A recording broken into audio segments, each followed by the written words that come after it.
অসমের জোরহাট বায়ুসেনা ঘাঁটিতে শনিবার সকালে ঘটে যাওয়া ভয়াবহ বিমান দুর্ঘটনার শোকের ছায়া নেমে এসেছে গোটা দেশে। রানওয়েতে অবতরণের সময় ভারতীয় বায়ুসেনার AN-32 সামরিক পরিবহন বিমানে আগুন লেগে যায়। দুর্ঘটনায় 2 পাইলট সহ বায়ুসেনার মোট 5 জন সদস্য শহীদ হয়েছেন। কো পাইলট গুরুতর আহত অবস্থায় চিকিৎসাধীন রয়েছেন। শনিবার দুপুরে ভারতীয় বায়ুসেনা সরকারিভাবে মৃত্যুর খবর নিশ্চিত করে। কর্তব্যরত অবস্থায় দেশের সেবায় প্রাণ উৎসর্গ করা 5 বীর সেনার প্রতি গভীর শ্রদ্ধা জানিয়ে শোক প্রকাশ করেছে বায়ুসেনা কর্তৃপক্ষ।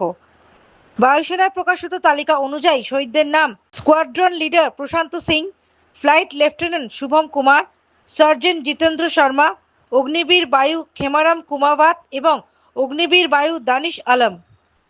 এক্স অর্থাৎ সাবেক টুইটারে প্রকাশিত বার্তায় ভারতীয় বায়ুসেনা জানিয়েছে, জোরহাটের এই দুর্ঘটনায় 5 বীর সদস্যের মৃত্যুতে তারা গভীরভাবে শোকাহত। কর্তব্য পালনের সময় তারা দেশের জন্য সর্বোচ্চ বলিদান দিয়েছে বলেও উল্লেখ করা হয়েছে। একই সঙ্গে শোকসন্তপ্ত পরিবারগুলির প্রতি সমবেদনা জানিয়ে বায়ুসেনা আশ্বাস দিয়েছে, এই কঠিন সময় শহীদদের পরিবারের পাশে তারা সর্বতোভাবে থাকবে। দুর্ঘটনার কারণ খতিয়ে দেখতে তদন্ত শুরু হয়েছে। Bureau report, the United India news.